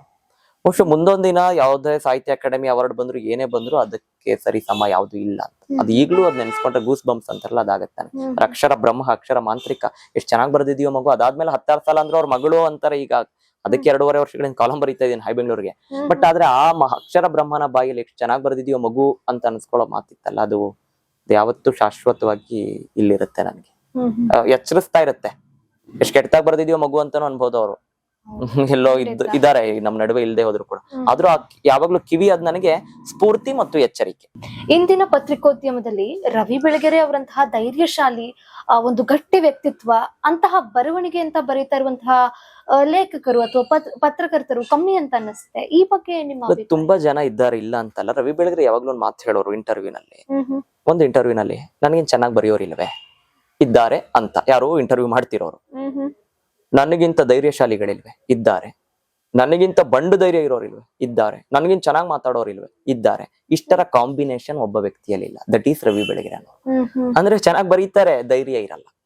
ಯಾವ್ದೋ ಒಂದು ಯುದ್ಧದ ವರದಿ ಮಾಡ್ಕೊಂಡ್ಬಂದ್ರೆ ಮಾಡ್ಕೊಂಡ್ಬಾರ. ಒಬ್ಬ ಪತ್ರಕರ್ತ ಆದವನ್ಗೆ ಯಾವ್ದೋ ಯುದ್ಧದ ವರದಿ ಮಾಡ್ಕೊಂಡ್ ಬಂದ್ಬಿಟ್ರೆ ಅದೇನ್ ದೊಡ್ಡ ಸಾಹಸ ಅಲ್ಲ. ಪತ್ರಕರ್ತ ಮಾಡ್ಬೇಕಾಗಿರೋ ಕೆಲ್ಸನೇ ಅದು. ಬೆಂಗಳೂರಿಂದ ಯಾವ್ದೋ ಬಳ್ಳಾರಿಗೆ ಒಂದ್ 2 ಬಾರಿ ದಿನಕ್ಕೆ ಓಡಾಡ್ಬಿಟ್ಟ ಬಸ್ ಡ್ರೈವರ್ ಕಂಡಕ್ಟರ್ ಅಂದ್ರೆ ಅದೇನ್ ದೊಡ್ಡ ಸಾಹಸ ಅಲ್ಲ, ಅವ್ನ ಕೆಲ್ಸವೇ. ಅಥವಾ ಇನ್ನೂ ಕಾಮಿಡಿಯಾಗಿ ಹೇಳ್ಬೇಕಂದ್ರೆ ಕ್ಷೌರಿಕ ದಿನಕ್ಕೆ ಒಂದ್ 20 ಜನಕ್ಕೆ ಶೇವಿಂಗ್ ಮಾಡ್ತಾನೆ ಅಂದ್ರೆ ಅದೇನ್ ದೊಡ್ಡ ಸಾಹಸ ಅಲ್ಲ, ಅವ್ನ ಕೆಲ್ಸವೇ. ಪತ್ರಕರ್ತ ಆದವನು ಹೋಗಿ ಯುದ್ಧದ ವರದಿ, ಭೂಕಂಪದ ವರದಿ, ಸುನಾಮಿ ವರದಿ ಮಾಡ್ಕೊಂಡ್ ಬಂದ್ರೆ ಅದೇನ್ ದೊಡ್ಡ ಸಾಹಸ ಅಲ್ಲ. ಒಬ್ಬ ಪತ್ರಕರ್ತ ಮಾಡ್ಬೇಕಾಗಿರೋದೇ ಅದು. ಒಬ್ಬ ಶಿಕ್ಷಕ ಏನ್ ಮಾಡ್ಬೇಕು? ಚೆನ್ನಾಗಿ ಪಾಠ ಮಾಡ್ಬೇಕು. ನಾವ್ ಯಾಕೆ ದಿ ಬೆಸ್ಟ್ ಟೀಚರ್ ಅಂತ ಕರಿತೀವಿ? ಉಳಿದವ್ರು ವರ್ಸ್ಟ್ ಆಗಿ ಪಾಠ ಮಾಡಿರ್ತಾರೆ. ಅದಕ್ಕೆ ಎಲ್ಲರೂ ದಿ ಬೆಸ್ಟ್ ಟೀಚರ್ ಅಂತ ಅನ್ಸ್ಕೊಬಿಟ್ಟಿದ್ರೆ ನಾವು ದಿ ಬೆಸ್ಟ್ ದಿ ವರ್ಸ್ಟ್ ಅಂತ ಅನ್ಸ್ಕೋತಾನೆ ಇರ್ಲಿಲ್ಲ. ವರ್ಸ್ಟ್ ಗಳ ಮಧ್ಯೆ ದಿ ಬೆಸ್ಟ್ ಅನ್ನುವಂಥದ್ದು ನಮ್ಗೆ ಆಶಾ ಜ್ಯೋತಿಯಾಗಿ ಕಾಣಿಸುತ್ತೆ ಅಷ್ಟೇ. ಈಗ್ಲೂ ಇದ್ದಾರೆ, ಕಾಂಬಿನೇಷನ್ ಇಲ್ಲ. ಬಟ್ ಇನ್ನೂ ಎಷ್ಟೋ ಜನರನ್ನ ಸದ್ದಡಗಿಸಿದ್ದೆ ಈ ಸಮಾಜ. ನ್ಯಾಯದ ಪರ ಇರ್ಲಿಕ್ಕೆ ಬಿಡ್ತಾ ಇಲ್ಲ ಇವತ್ತು ಸುದ್ದಿ ಸಂಸ್ಥೆಗಳು. ಇಷ್ಟೇ ಕಹಿ ಸತ್ಯ. ನಿಮ್ಮ ಬರವಣಿಗೆಯಲ್ಲಿ ಅಕ್ಷರ ಮಾಂತ್ರಿಕ ರವಿ ಬೆಳಗೆರೆ ಅವರು ಪ್ರಭಾವ ಬೀರಿದ್ದಾರೆ ಅಂತಂದ್ರೆ ಅದು ಯಾವ ರೀತಿ ಪ್ರಭಾವ ಬೀರಿದ್ದಾರೆ? ಎಷ್ಟೋ ಬಾರಿಯ ಪ್ರಭಾವದಿಂದ ಬಿಡಿಸ್ಕೊಳ್ಳೋದಕ್ಕೆ ಪ್ರಯತ್ನ ಪಟ್ಟು ನಾನು 3-4 ವರ್ಷ ಅವ್ರನ್ನ ಓದೋದೇ ಬಿಟ್ಟು ಇದ್ದೆ. ಯಾವ್ದನ್ನು ಓದಬಾರದು ಅಂತ. ಅಂದ್ರೆ ಬೇರೆ ಬೇರೆ ಇಂಗ್ಲಿಷ್ ಪುಸ್ತಕ, ಕಾರಂತರದು, ಭೈರಪ್ಪನವ್ರದ್ದು, ಅಥವಾ ಇನ್ಯಾವ್ದು ಸಿಲ್ವಾ ಪ್ಲಾತ್, ವರ್ಡ್ಸ್ವರ್ತ್, ಪ್ಯಾಬ್ಲೋ ನೆರೂಡ ಅವ್ರದ್ದೆಲ್ಲ ಓದಿದ್ರು ಕೂಡ ಎಲ್ಲೋ ನನ್ನ ಬರಹದಲ್ಲಿ ರವಿ ಬೆಳಗೆರೆ ನುಸುಳ್ಕೊಬಿಡ್ತಾರೆ. ಅನುಕರಣೆ ಅಲ್ಲ, ಅದು ಪ್ರಭಾವ. ಅದೇನ್ ತಪ್ಪಂತ ಅಲ್ಲ. ಅನುಕರಣೆ ಬೇರೆ, ಪ್ರಭಾವವೇ ಬೇರೆ. ಕೆಲವೊಮ್ಮೆ ನಮಗೆ ಗೊತ್ತಿಲ್ಲದ, ನಾವು ಓದಿಕೊಳ್ಳದೇ ಇರದ ಲೇಖಕ ನಮ್ಮೊಳಗೆ ನುಸುಳ್ಕೊಬಿಟ್ಟಿರ್ತಾನೆ. ಹಾಗಾಗಿ ನೀನ್ ತೇಜಸ್ವಿ ತರ ಬರೀತಾರೆ. ದಿ ಫ್ಯಾಕ್ಟ್ ಆ ಲೇಖಕ ತೇಜಸ್ವಿನ ಓದೇ ಇರಲ್ಲ. ಈ ತರ ಆಗ್ಬಿಡುತ್ತೆ, ಪ್ರಭಾವ ಇದ್ದೇ ಇರುತ್ತೆ, ಅದ್ ಬಿಡಿಸ್ಕೊಳಕ್ ಆಗಲ್ಲ. ನೀವು ಲೇಖಕರು ಹೌದು, ಪತ್ರಕರ್ತರು ಹೌದು, ವಾಗ್ಮಿಯೂ ಹೌದು. ದೀಕ್ಷಿತ್ ನಾಯರಾಗಿ ನಿಮ್ಗೆ ಯಾವ ಪಾತ್ರ ಇಷ್ಟ ಆಗತ್ತೆ? ಲೇಖಕನ ಪಾತ್ರ ಬಹಳ ಇಷ್ಟ ಆಗತ್ತೆ. ಕಾರಣ? ಆರಾಮಾಗಿ ನನ್ನನ್ನು ನಾನು ಮರೀತಾ, ನನ್ನೊಳಗಿನ ನೋವನ್ನು ಮರೀತಾ, ನನಗ್ ನಾನೇ ಸಾಂತ್ವನ ಹೇಳ್ಕೊತಾ, ಒಂದ್ 4 ಸಾಲ ಬರೆದ್ರೆ ಇಡೀ ದಿನ ನಾನು ಉತ್ಸಾಹದಿಂದ ಇರ್ಬೋದು. ಕೆಲವೊಮ್ಮೆ ನಾನೇ ಬರೋದ ಕವಿತೆ ನನ್ಗೆ ಇಡೀ ದಿನ ಉತ್ಸಾಹ ತುಂಬುತ್ತೆ. ಎಷ್ಟು ಚೆನ್ನಾಗಿ ಬರೆದಿದ್ದೀನಲ್ವಾ ನನ್ಗೆ ಅನ್ಸುತ್ತೆ. ಅಂದ್ರೆ ನಾನೇ ರೈಟರ್, ನಾನೇ ರೀಡರ್ ಆಗ್ಬೇಕು, ಆಗ್ಲಷ್ಟೇ ಅದು ಜನರಿಗೆ ತಲುಪೋದು. ಬರ್ದಿದ್ದೆಲ್ಲವೂ ಶ್ರೇಷ್ಠ, ಶ್ರೇಷ್ಠತೆಯ ವ್ಯಸನ, ಶ್ರೇಷ್ಠತೆಯ ಸೊಕ್ಕು ಬಂದ್ಬಿಟ್ರೆ, ಮೊನ್ನೆ ಶ್ರೇಷ್ಠತೆಯ ಸೊಕ್ಕು ಅಂತ ಬರುವ ರಾಮಚಂದ್ರಪ್ಪ ಅವರು ಒಳ್ಳೆ ಪುಸ್ತಕ ಬರೆದಿದ್ದಾರೆ. ಶ್ರೇಷ್ಠತೆ ವ್ಯಸನ ಅಂಟಿಸ್ಕೊಂಡ್ರೆ ಇವತ್ ಕುವೆಂಪು ರಾಷ್ಟ್ರಕವಿ ಆಗ್ತಿರ್ಲಿಲ್ಲ, ಪಂಪ ಆದಿಕವಿ ಆಗ್ತಿರ್ಲಿಲ್ಲ, ರಾಜ್ಕುಮಾರ್ ವರನಟ ಆಗ್ತಿರ್ಲಿಲ್ಲ. ಖಂಡಿತ ಹೌದು. ಈ ಎಲ್ಲದರ ಬಗ್ಗೆ ಒಂದು ಪ್ರಮುಖವಾಗಿ ವಿಷಯ ಮಾತಾಡ್ಬೇಕು ಅಂದ್ರೆ, ಸಾಕಷ್ಟು ಪ್ರಶಸ್ತಿಗಳಲ್ಲಿ ನಿಮ್ಗೆ ಲಭಿಸಿದೆ, ಸಾಕಷ್ಟು ರೆಕಗ್ನೈಸೇಷನ್ ಅನ್ನೋದು ಸಿಕ್ಕಿದೆ. ಈ ಬಗ್ಗೆ ಏನ್ ಹೇಳ್ತೀರಾ? ಪ್ರಚಾರ, ಪ್ರಶಂಸೆ ಇದು ಯಾವುದು ಶಾಶ್ವತ ಅಲ್ಲ. ಪ್ರಚಾರ, ಪ್ರಶಂಸೆ ಮತ್ತು ಪ್ರಶಸ್ತಿ ಈ 3 ಪ್ರಾಗಳಿಗೆ ಯಾವುದೇ ಲೇಖಕ ಇರ್ಲಿ, ನಟ ಇರ್ಲಿ, ಕಲಾವಿದ ಇರ್ಲಿ ಜೋತು ಬೀಳಬಾರದು. ಪ್ರಶಸ್ತಿಗೂ ಮೀರಿದ ಸಾಧನೆ ನಮ್ಮಿಂದ ಆಗಬೇಕು. ಅಂತದ್ದು 100 ವ್ಯಕ್ತಿಗಳು, ಲಕ್ಷಾಂತರ ವ್ಯಕ್ತಿಗಳು ಇದ್ದಾಗ ನಾವು ಬಾಯಿ ಮುಚ್ಕೊಂಡು ಹೊಲಿನಿನ್ನ ತುಟಿಗಳನ್ನು ಮಂಕುತಿಮ್ಮ ಇಷ್ಟೆಲ್ಲಾ ಸಾಧನೆ ಮಾಡೋ ಅವರೇ ಬಾಯಿ ಮುಚ್ಕೊಂಡಿದ್ದಾರೆ, ನಿಂದೇನೋ ಇಲ್ಲಿ ತರಲೆ ತಾಪತ್ರೆ, ಬಾಯಿ ಮುಚ್ಕೊಂಡಿರು ಅಂತ ನಮ್ಮ ಒಳ ಮನಸ್ಸು ಹೇಳ್ತಾ ಇರತ್ತೆ. ಸೊ ಯಾವ ಪ್ರಶಂಸೆ, ಪ್ರಶಸ್ತಿ ಮತ್ತು ಪ್ರಚಾರ ಜವಾಬ್ದಾರಿ ಹೆಚ್ಚಿಸ್ಬೇಕೆ ಹೊರತು ನಮ್ಮ ಹೆಗಲ ಮೇಲೆ ಕೀರ್ತಿ ಶನಿಯನ್ನ ಏರ್ಲಿಕ್ಕೆ ಬಿಡಬಾರ್ದು. ಜವಾಬ್ದಾರಿ ಹೆಚ್ಚಿದೆ. ಯಾವ ಪ್ರಶಸ್ತಿ ಬಗ್ಗೆ ನನಗೆ ಯಾವುದೇ ರೀತಿಯ ಭ್ರಮೆ ಇಲ್ಲ, ಏನೂ ಇಲ್ಲ. ಬರ್ದೇ ಇರೋದೇ ಒಳ್ಳೇದ್. ಕೆಲವೊಮ್ಮೆ ಒಂದ್ ಮಾತು ನೆನಪಾಗ, ಜಯಂತ್ ಕಾಯ್ಕಿಣಿ ಒಂದ್ ಒಳ್ಳೆ ಮಾತು ಹೇಳ್ತಾರೆ. ನಾವೆಲ್ಲರೂ ಇವತ್ತು ಸಾಧನೆಯ ರೇಸ್ ನಲ್ಲಿ ಇದೀವಿ. ಸಾಧನೆಯ ರೇಸ್ ನಲ್ಲಿ ಇರ್ಬೇಕಾದ್ರೆ ಈ ಹಾರ, ಟೋಪಿ, ಈ ತುರಾಯಿ ಅಥವಾ ಯಾವ್ದೋ ಮೆಡಲ್ಗಳನ್ನ ಇಟ್ಕೊಂಡು ಓಡಿದ್ರೆ ಏನಾಗುತ್ತೆ ಹೇಳಿ? ಸ್ಪೀಡ್ ಆಗಿ ಓಡ್ತಿರ್ತಾನಲ್ಲ ಅವನಿಗಿಂತ ಸ್ವಲ್ಪ ನಿಧಾನ ಮಾಡ್ಬಿಡ್ತೀವಿ. ಯಾಕೆ ಹೇಳಿ? ತೂಕ ಜಾಸ್ತಿ ಇರುತ್ತೆ. ಸೊ ಪ್ರಶಸ್ತಿಗಳ ತೂಕವನ್ನ ಪಕ್ಕಕ್ಕಿಟ್ರೆ ಹಗುರವಾಗಿ ಏನ್ ಬೇಕಾದ್ರೂ ಸಾಧನೆ ಮಾಡ್ಬೋದು. ಖಂಡಿತ. ನಿಮ್ಮ ಜೀವನವನ್ನ ಒಂದು ಪುಸ್ತಕ ಅಥವಾ ಒಂದು ಸಿನಿಮಾ ಮಾಡೋದಿದ್ರೆ ಅದಕ್ಕೆ ಶೀರ್ಷಿಕೆ ಏನಂತ ಕೊಡ್ತೀರಾ? ಅಷ್ಟೆಲ್ಲ ದೊಡ್ಡ ವ್ಯಕ್ತಿಯು ನಾನಲ್ಲ, ಗೊತ್ತಿಲ್ಲ. ಒಂದು ಬಹುಶಃ ಮುಂದೆ ನಾನೇ ಒಂದು ನಾನಲ್ಲದ ನಾನು ಒಂದು ಬರಿಬೋದು. ಈ ಕ್ಷಣಕ್ಕೆ ಓಡ್ತಿರೋದು ನಾನಲ್ಲದ ನಾನು. ಸಿನಿಮಾ ಆಗುತ್ತೋ ಇಲ್ಲೋ ನಂಗೆ ಗೊತ್ತಿಲ್ಲ, ಬಟ್ ಮುಂದೆ ಮಾಡೋ ಕೆಲಸ ಬಹಳ ಇದೆ. ಅಷ್ಟು ಶಕ್ತಿಯನ್ನ ದೇವರು, ಗುರು ಹಿರಿಯರು ಮತ್ತು ಗೆಳೆಯರು ಜೊತೆಗಿರೋ ಒಡನಾಡಿಗಳು ಕೊಟ್ರೆ ಮಾಡಬಹುದು ಅಷ್ಟೇ. ಕೃಷ್ಣನಿಗೆ ಸುಧಾಮ ಹೇಗೋ, ದೀಕ್ಷಿತ್ ನಾಯರ್ ಅವರಿಗೆ ಯತೀಶ್ ಅವರು ಅಷ್ಟೇ ಮುಖ್ಯ, ಅಷ್ಟು ಆಪ್ತ ಅಂತ ಹೇಳಿದ್ರೆ ತಪ್ಪಾಗೋದಿಲ್ಲ. ನಿಮ್ಮ ಜೀವನದಲ್ಲಿ ಅವರ ಪಾತ್ರ ಯಾವ ರೀತಿ? ಇಲ್ಲಿ ಕೃಷ್ಣ ಯಾರು, ಸುಧಾಮ ಯಾರು ಅಂತ ಗೊತ್ತಿಲ್ಲ, ಜನ ನಿರ್ಧಾರ ಮಾಡ್ಬೇಕು. ಆದ್ರೆ ನೋಡಿ, ನೀವು ಒಂದ್ ಒಳ್ಳೆ ಮಾತು ಹೇಳಿದ್ರೆ, ಕೃಷ್ಣ ಬಲರಾಮ, ಕೃಷ್ಣ ಸುಧಾಮ, ಕೃಷ್ಣ ಅರ್ಜುನ, ಅಥವಾ ಕೆಲವೊಮ್ಮೆ ರಾಮ ಆಂಜನೇಯ. ಅಲ್ಲಿ ಆಂಜನೇಯ ಸೇವಕ, ರಾಮ ದೇವರು ಅನ್ನೋದನ್ನ ಬಿಟ್ಟು ನೀವು ಅವರಿಬ್ಬರ ನಡುವೆ ಬಾಂಧವ್ಯ ನೋಡಿ ಎಷ್ಟು ಅದ್ಭುತವಾಗಿದೆ. ಇವತ್ತು ಯತೀಶ್ ಮತ್ತು ದೀಕ್ಷಿತ್ ಅಂದ್ರೆ ಅದೇ ಎಲ್ಲರೂ ಹೇಳೋದು, ಜೋಡಿ ಜೀವಗಳು, 2 ದೇಹ ಒಂದೇ ಆತ್ಮ ಅಂತ. ಬಹುಶಃ ಎಲ್ಲರ ಬದುಕಿನಲ್ಲಿ ಅಂತದ್ದೊಬ್ಬ ಗೆಳೆಯ. ಗೆಳೆಯರಿರಲಿ ಬಾಳಿನಲ್ಲಿ, ಗೆಳೆಯರಿರಲಿ ಕೊನೆ ತನಕ, ಹಗುರ ಹೃದಯ ತಿಳಿ ಮನಸ್ಸಿರಲಿ, ತೊರೆದು ಎಲ್ಲ ತವಕ. ಯಾಕೆ ಗೆಳೆಯರು ಬೇಕು ಹೇಳಿ? ಬೇರೆಯವರೆಲ್ಲ ಏನ್ ಮಾಡ್ತಾರೆ? ಒಳ್ಳೇದನ್ನ ಮಾತ್ರ ಹೊಗಳೋದು, ನನ್ನ ತಪ್ಪುಗಳನ್ನ ತಿದ್ದದೇ ಇರೋದು, ಬರೀ ಹೊಗಳು, ಬೆನ್ ತಟ್ಟೆ ಹೋಗು ಹೋಗು ಅನ್ನೋದು. ಬಟ್ ಗೆಳೆಯರು, ನಾನು ಐ ಆಮ್ ವೆರಿ ಲಕ್ಕಿ, ಬೆನ್ನು ಚಪ್ಪರಿಸ್ತಾನೆ, ಅಂದ್ರೆ ಬೆನ್ನು ತಟ್ತಾನೆ. ಇದ್ ನೀನ್ ಮಾಡ್ತಿರೋ ತಪ್ಪು, ಬೇಡವೇ ಬೇಡ ಸುತಾರಾಮ್ ಅಂತ ಬೈದು ಬುದ್ಧಿ ಹೇಳುವ, ಹೊಡೆದು ಬುದ್ಧಿ ಹೇಳುವ ಇದಿದೆ. ಇವತ್ತು ಎಲ್ಲೇ ಹೋದ್ರು ಯತೀಶ್ ಬೇಕು, ಅಥವಾ ಅವನು ಎಲ್ಲೇ ಹೋದ್ರು ದೀಕ್ಷಿತ್ ಬೇಕು. ನನ್ನ ಅಬ್ಸೆನ್ಸ್ ಅಲ್ಲಿ ಅವ್ನು ಹೋದ್ರೆ ಜನ ಕೇಳ್ತಾರೆ, ಅಥವಾ ಅವನ ಅಬ್ಸೆನ್ಸ್ ಅಲ್ಲಿ ನಾನು ಹೋದ್ರೆ ಜನ ಕೇಳ್ತಾರೆ. ಸೊ ಇವತ್ತಿಬ್ರು ಒಟ್ಟೊಟ್ಟಿಗೆ. ಅವನಿಗೆ ಬರವಣಿಗೆ ಅಷ್ಟು ಒಗ್ಗುತ್ತಿರ್ಲಿಲ್ಲ, ಮಾತು ಒಗ್ಗುತ್ತಿರ್ಲಿಲ್ಲ. ಮತ್ತೆ ನನ್ನ ಸಹವಾಸ ದೋಷದಿಂದ ಅವನು ಬರೆಯಬಲ್ಲ. ಇವತ್ತಿಬ್ರು ಸೇರ್ಕೊಂಡು CJ ರಾಯ್ ಪುಸ್ತಕ ಬರೆದಿದ್ದೀವಿ. ಇಬ್ರು ಸೇರ್ಕೊಂಡು 10 ಕಡೆ ಭಾಷಣ ಮಾಡ್ತಾ ಇದೀವಿ. ಇವತ್ತು ಈ 13 ವರ್ಷಗಳ ನನ್ನ ಗ್ರಾಫ್ ಬಿಟ್ಬಿಡಿ, 3 ವರ್ಷಗಳಲ್ಲಿ ತುಂಬಾ ಸಾಧನೆ ಅಲ್ಲ, ತುಂಬಾ ಕೆಲಸ ಮಾಡಿದ್ದೀನಿ. ಸಾಧನೆಗೂ ಕೆಲಸಕ್ಕೂ ಬಹಳ ಡಿಫ್ರೆಂಟ್ ಇದೆ. ಅಷ್ಟು ಕೆಲಸಗಳಾಗಿದ್ರೆ ಅದು ಯತೀಶಿಂದ, ಅದಷ್ಟು ಕೂಡ ಅವನಿಗೆ ನಾನು ಡೆಡಿಕೇಟ್ ಮಾಡೋದು. ಗೆಳೆತನ ಅನ್ನೋದು ಒಂದ್ ಸ್ವಲ್ಪ ಪಕ್ಕಕ್ಕಿಟ್ರೆ, ಸಮಾಜ ಸೇವೆಯಲ್ಲೂ ತಮ್ಮನ್ನ ತಾವು ಗುರುತಿಸ್ಕೊಂಡಿದ್ದೀರಾ. ಕೋವಿಡ್ ಅಲ್ಲಾಗಿರ್ಬೋದು ಅಥವಾ ಕಷ್ಟದ ಸಂದರ್ಭಗಳಲ್ಲಾಗಿರ್ಬೋದು. ಈ ಬಗ್ಗೆ ಏನ್ ಹೇಳ್ತೀರಾ? ನಾವ್ ಇರ್ಬೇಕಾಗಿರೋದೇ ಹಾಗೆ ಅಂತ. ಸಮಾಜ ಪರ ಕಾಳಜಿ ಒಬ್ಬ ಲೇಖಕನಿಗಿರ್ಬೇಕು, ಒಬ್ಬ ಲೇಖಕನ ಒಳಗಣ್ಣಿರ್ಬೇಕು. ನೀವು ಕೂತ್ಕೊಂಡು ಯಾರಿಗೆ ಬಂತು, ಎಲ್ಲಿಗೆ ಬಂತು 47ರ ಸ್ವಾತಂತ್ರ್ಯ ಅಂತ ಸಿದ್ಲಿಂಗೆ ಬರೀ ಕವಿತೆ ಬರಲಿಲ್ಲ, ಬೀದಿಗಿಳಿದ್ರು. ಹಸಿವಿನಿಂದ ಸತ್ತೋರು, ಸೈಜುಗಲ್ಲು ಹೊತ್ತೋರು, ಒದೆಸಿಕೊಂಡು ಹೊರಗಿದೋರು ನನ್ನ ಜನಗಳು, ಕೈಕಾಲು ಹಿಡಿಯೋರು, ಕೈ ಮಡಗಿಸಿಕೊಂಡೋರು, ಭಕ್ತರೊಬ್ಬ ನನ್ನ ಜನಗಳು ಅಂತ ಬರೀ ಬರೀಲಿಲ್ಲ. ಅವರು ಬೀದಿಗಿಳಿದ್ರು, ಅವರ ಜನರಿಗೆ ಸಾಂತ್ವನ ಹೇಳಿದ್ರು. ದೇವನೂರು ಮಹಾದೇವ್ ಕೇವಲ ಒಡಲಾಳ ಬರೀಲಿಲ್ಲ, ಕೇವಲ ಕುಸುಮ ಬಲೆ ಬರೀಲಿಲ್ಲ, ಕೇವಲ ಭೂಮಿಗೆ ಬಿದ್ದ ಬೀಜ ಎದೆಗೆ ಬಿದ್ದ ಅಕ್ಷರ ಇಂದಲ ನಾಳೆ ಫಲ ಕೊಟ್ಟೆ ಕೊಡುತ್ತೆ ಅಂತ ಬರೀ ಅಕ್ಷರದಲ್ಲಿ ಹೇಳಿಲ್ಲ, ಹಾಗೆ ಬದುಕಿದ್ರು. ಭೈರಪ್ಪನೂ ಕೂಡ ಹಾಗೇನೆ, ಬದುಕಿದಂತೆ ಬರೆದರು, ಬರದಂತೆ ಬದುಕಿದರು. ಹಾಗಾಗಿ ನಮ್ಮಿಂದ ಏನ್ ಸಾಧ್ಯ ಇದೆ? ಭೈರಪ್ಪನವರು ಎಷ್ಟೋ ಪ್ರಶಸ್ತಿಗಳ ಮೊತ್ತವನ್ನ ಕೊಟ್ಟೇ ಇಲ್ಲ, ಎಷ್ಟೋ ಅಲ್ಲ, ಯಾವುದನ್ನು ಕೊಟ್ಟಿಲ್ಲ. 10 ಲಕ್ಷ ಕೊಟ್ಟರು, ಅದು ಯಾವ್ದೋ ಬಡ ವಿದ್ಯಾರ್ಥಿ ಇದಕ್ಕೆ. ಕೋವಿಡ್ ಟೈಮಲ್ಲಿ ಎಷ್ಟೋ ಅವರ ಮನೆ ಕೆಲಸದಕ್ಕೆ ತೀರ್ಕೊಂಡಾಗ ಮಕ್ಕಳನ್ನು ಓದಿಸಿದ್ರು ಭೈರಪ್ಪ, ಎಷ್ಟೋ ಜನ ಗೊತ್ತಿಲ್ಲ. ಇವತ್ತು ನನಗೆ ಬಹಳ ಇಲ್ಲಿ ಹೇಳಲೇಬೇಕು ಆ ಸಾಹಿತಿ ಬಗ್ಗೆ, ಭೈರಪ್ಪನವರ ಬಗ್ಗೆ. ಸಹಜವಾಗಿ ಎಲ್ಲಾ ದೇಶದ ಅಥವಾ ಬೇರೆ ರಾಜ್ಯಗಳ ಸಾಹಿತಿಗಳು ಸರ್ಕಾರಕ್ಕೆ ಪತ್ರ ಬರೆಯೋದು, ಮುಖ್ಯಮಂತ್ರಿಯನ್ನ ಪ್ರಧಾನಮಂತ್ರಿಯನ್ನ ಭೇಟಿ ಮಾಡೋದು ಯಾಕೆಂದ್ರೆ ನನಗೊಂದು ಮನೆ ಕೊಡಿ, ನನ್ನ ಹೆಸರಿನಲ್ಲಿ ಒಂದು ಅವಾರ್ಡ್ ಕೊಡಿ ಅಥವಾ ನನಗೆ ಅವಾರ್ಡ್ ಕೊಡಿ ಅಂತ ಹೇಳೋದು. ಆದ್ರೆ ಭೈರಪ್ಪನವರು ಬಸವರಾಜ ಬೊಮ್ಮಾಯಿ ಸಿಎಂ ಆಗಿದ್ದಾಗ 25 ಕೋಟಿ ಅನುದಾನ ತರ್ತಾರೆ. ಯಾಕೆ? ಮನೆ ಕಟ್ಟಿಸ್ಕೊಳ್ಳೋದಕ್ಕಲ್ಲ, ಮ್ಯೂಸಿಯಂ ಮಾಡಿಸ್ಕೊಳ್ಳೋದಕ್ಕಲ್ಲ. ತಾವು ಹುಟ್ಟಿದ ಸಂತೇಶಿವರ ಸುತ್ತ ಇರುವಂತ 30 ಗ್ರಾಮಗಳಿಗೆ ನೀರು ಬಿಡಿಸಿದಂತ ಒಬ್ಬ ಭಗೀರಥ ಸಾಹಿತಿ. ಅಂತ ಸಾಹಿತಿಗಳು ಯಾರಿದ್ದಾರೆ ಇವತ್ತು? ಇವತ್ತು ಅಕಾಡೆಮಿ ಸ್ಥಾನಕ್ಕೆ ಕಿತ್ತಾಡುವವ್ರ ಮಧ್ಯೆ ನನ್ಗೆ ಯಾವ ಅಕಾಡೆಮಿ ಗಿರಿಯೂ ಬೇಡ, ನನ್ಗೆ ಯಾವ ಅಧ್ಯಕ್ಷ ಗಿರಿಯೂ ಬೇಡ ಅಂತ ನಿರಾಕರಿಸಿದಂತವ್ರು ಭೈರಪ್ಪ. ಅಂತ ಸಾಹಿತಿಗಳಿಂದ ಸಂಸ್ಕಾರ ಪಡೆದಂತ ನಾವೇನ್ ಮಾಡ್ಬೋದು? ನೀವು ಕೋವಿಡ್ ಅಂತ ಹೇಳಿದಕ್ಕೆ ನಂಗೆ ನೆನಪಾಗ್ತದೆ. 9 ತಿಂಗಳು ನಾನು ಕರೋನಾ ವಾರಿಯರ್ ಆಗಿ ಮಂಡ್ಯ ಜಿಲ್ಲೆದಾದ್ಯಂತ ನಾವು ಓಡಾಡಿದ್ವಿ, ಹೋರಾಟ ಮಾಡಿದ್ವಿ, ಕಿಟ್ಗಳನ್ನ ಕೊಟ್ವಿ, ಸ್ಯಾನಿಟೈಸರ್ ಕೊಟ್ವಿ, ಆಹಾರ ಕಿಟ್ಗಳನ್ನ ಕೊಟ್ವಿ. ಅವತ್ತು ಬದುಕು ಅಂದ್ರೆ ಏನು ಅಂತ ಗೊತ್ತಾಯ್ತು. ನನಗೆ ಈಗ್ಲೂ ಕಿವಿಯಲ್ಲಿ ಒಂದು ತಮಿಳು ಹುಡುಗಿ ಸ್ಲಮ್ ಹೋದಾಗ, ಅಣ್ಣ ಒಂದು ಎಕ್ಸ್ಟ್ರಾ ಕೊಡ್ತೀರಾ ಅಣ್ಣ, ಅವ್ರು ಎಕ್ಸ್ಟ್ರಾ ಕೊಡ್ಕುಂಗ್ಲಾ ಅಣ್ಣ, ನಂಗೆ ಅಪ್ಪ ಅವ್ರು ವಾಂಗೋ ಅಂತಾರೆ. ಅಂದ್ರೆ ನಮ್ಮ ಅಪ್ಪ ಬರ್ತಾರೆ ಅಂದ್ರೆ ಅದ್ರ ಹಸಿವು ನೋಡಿ. ಅದ್ರ ಒಂದು ಮಧ್ಯಾಹ್ನದ ಊಟಕ್ಕೆ ಮಧ್ಯಾಹ್ನವೇ 2 ಕಿಟ್ ಎಕ್ಸ್ಟ್ರಾ ಕೊಡಿ ನನಗೆ, ನಮ್ಮ ಅಪ್ಪ ಹಸಿವಿನಿಂದ ಬರ್ತಾರೆ ಅಂತ ಅಂದ್ರೆ ಅವತ್ತು ಹಸಿವು, ನರಳಾಟ, ಕೋವಿಡ್ ಎಷ್ಟೆಲ್ಲ ಪಾಠ ಕಲಿಸ್ತು ನಮಗೆ. ಲಾಕ್ ಡೌನ್ ಅಷ್ಟೇ ಅಲ್ಲ ಆಗಿದ್ದು, ನಮ್ಮ ಬದುಕು ಕೂಡ ಅವತ್ತು ಲಾಕ್ ಡೌನ್ ಆಗಿತ್ತು. ಕೇವಲ ಏನ್ ದೇಶ ಅಷ್ಟೇ, ನಮ್ಮ ಬದುಕು ಲಾಕ್ ಡೌನ್ ಆಗಿತ್ತು, ಅಸ್ತವ್ಯಸ್ತ ಆಗಿತ್ತು. ಹೊಸ ಮನುಷ್ಯರಾದ್ವಿ ನಾವು ಅವತ್ತು ಕೋವಿಡ್ ನಿಂದ. ಅವತ್ತು ಯಾರು ನಮ್ಮವರು ಅಂತ ಗೊತ್ತಾಯ್ತು ನಮಗೆ. ಸ್ವಂತ ತಂದೆಯ ಸಾವಿಗೂ ಹೋಗದ, ಸ್ವಂತ ತಂದೆಯ ಹೆಣವನ್ನು ನೋಡದ. ನಿಮಗೆ ಇದು ಆಶ್ಚರ್ಯ ಆಗ್ಬೋದು. ಕೈಯಲ್ಲಿ ಉಂಗ್ರ ಇದೆ, ಕುತ್ಕೆಲ್ ಚೈನ್ ಇದೆ, ಅದನ್ನ ಕೊಟ್ಬಿಟ್ಟು ನೀವು ದಫನ್ ಮಾಡ್ಬಿಡಿ, ಕೊನೆಗೇನೋ ಬರುತ್ತಲ್ಲ ಚಿತಾಭಸ್ಮ, ಅದನ್ನ ತಂದ್ಕೊಟ್ರೆ ಸಾಕು ಅಂತ ಜನರ ಮಧ್ಯೆ. Very emotional. I was very emotional ಅವತ್ತು ಯಾರು ನಿಜವಾದ ಮನುಷ್ಯರು ಅಂತ ಗೊತ್ತಾಯ್ತು. ಕೋವಿಡ್ ಬಹಳ ಪಾಠ ಕಲಿಸಿದೆ. ಫ್ಲಡ್ ನಲ್ಲಿ, ಕೇರಳ ಮತ್ತು ಮಡಿಕೇರಿನಲ್ಲಿ ಫ್ಲಡ್ ಆದಾಗ ನಾನು ನನ್ನ ಗೆಳೆಯರು 15 ಜನ ತಂಡ ಕಟ್ಕೊಂಡು ಹೋದ್ವಿ.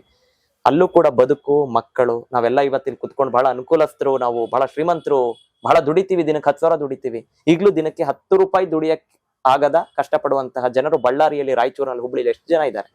ನಾನು ಎಷ್ಟೋ ಕಡೆ ಹೋದಾಗ, ಭಾಷಣಕ್ಕೆ ಹೋದಾಗ, ಎಲ್ಲೋ ಗೆಸ್ಟ್ ಹೌಸ್ ಅಥವಾ ಯಾರ್ದೋ ಮನೇಲಿ ಉಳ್ಕೊಳ್ಳಿ ಅಂದಿರ್ತಾರೆ. ಆ ಮನೆಯಲ್ಲಿ ಸರಿಯಾದ ಬಾತ್ರೂಮ್ ಇರಲ್ಲ, ಈಗ್ಲೂ ಬಯಲು ಶೌಚಾಲಯ, ಈಗ್ಲೂ ಒಂದು ಹೊತ್ತಿನ ಊಟಕ್ಕೆ ಕಷ್ಟಪಡೋರಿದ್ದಾರೆ. ಸೊ ಇದು ಒಬ್ಬ ಲೇಖಕ ಇಂಥವ್ರ ಜೊತೆ ಬದುಕಬೇಕು. ಯಾವ್ದೋ ಪಾರ್ಶ್ ಆಗಿರುವಂತಹ ಅಥವಾ ಏನಂತೀವಲ್ಲ ಹೈಟೆಕ್ ಆಗಿ ಮಾತನಾಡುವಂತ, ಹೈಫೈ ಆಗಿ ಮಾತನಾಡುವಂತ ವ್ಯಕ್ತಿಗಳ ಜೊತೆಗೆ ಬೆರೆತರೆ ನಮಗೆ ಬದುಕು ಗೊತ್ತಾಗೋದಿಲ್ಲ. ನಿಮಗೆ ಗುಡಿಸಿಲಲ್ಲಿ ಬದುಕುವಂತಹ ಚಾತುರ್ಯವೂ ಇರಬೇಕು, ಅಸಾಮರ್ಥ್ಯವೂ ಇರಬೇಕು, ಅರಮನೆಯಲ್ಲಿ ಬದುಕುವಂತಹ ಚಾತುರ್ಯ ಇರಬೇಕು. ಖಂಡಿತ. ನಿಮ್ಮ ಜೀವನದಲ್ಲಿ ಸ್ನೇಹಿತರು ಎಷ್ಟು ಮುಖ್ಯ ಆಗಿರ್ತಾರೆ? ಅವರಿಲ್ಲದೆ ಬದುಕೇ ಇಲ್ಲ.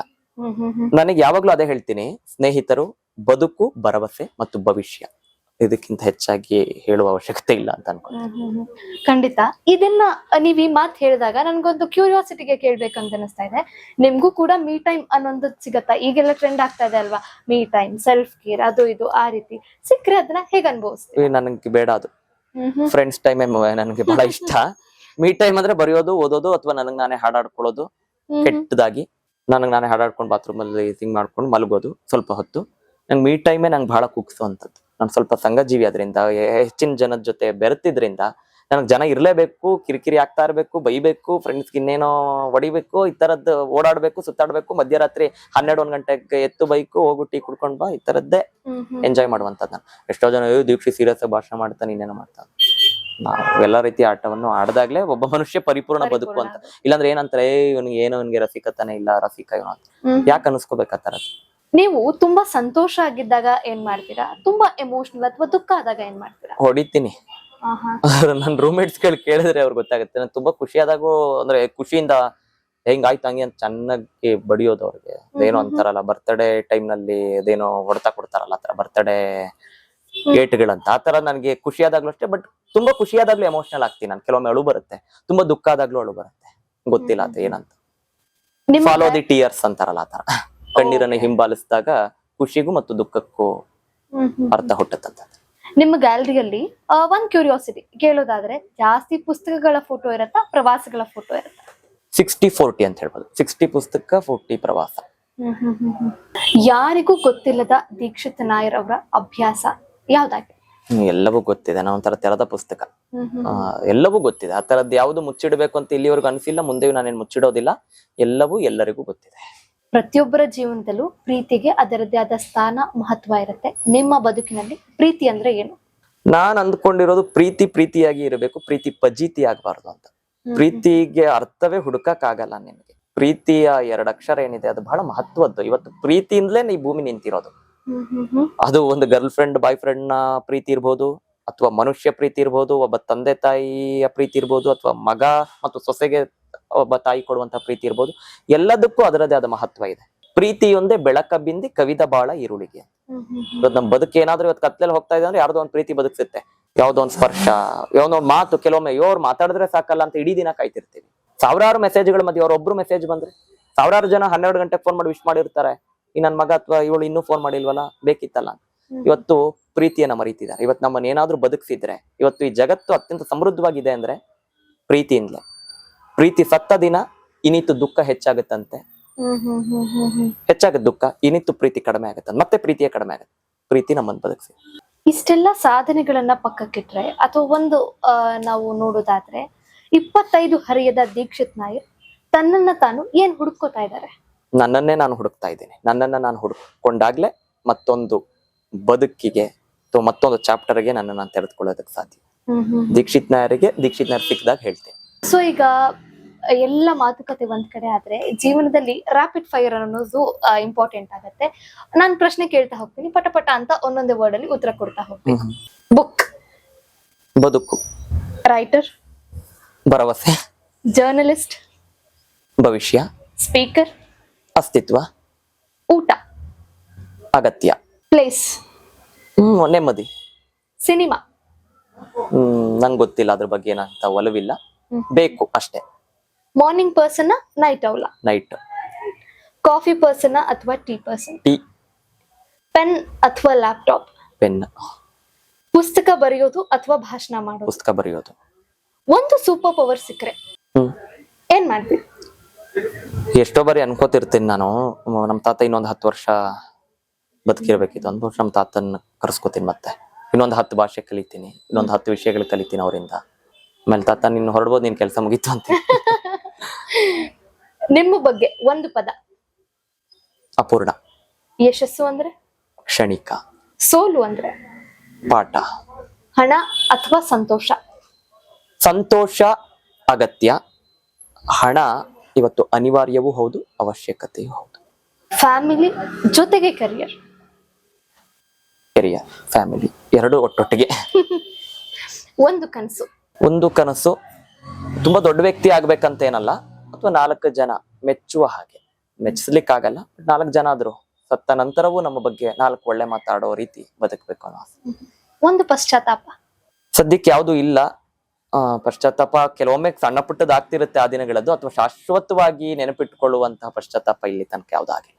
ಒಂದು ಅಭ್ಯಾಸ ಬಿಡ್ಬೇಕು ಅಂದ್ರೆ?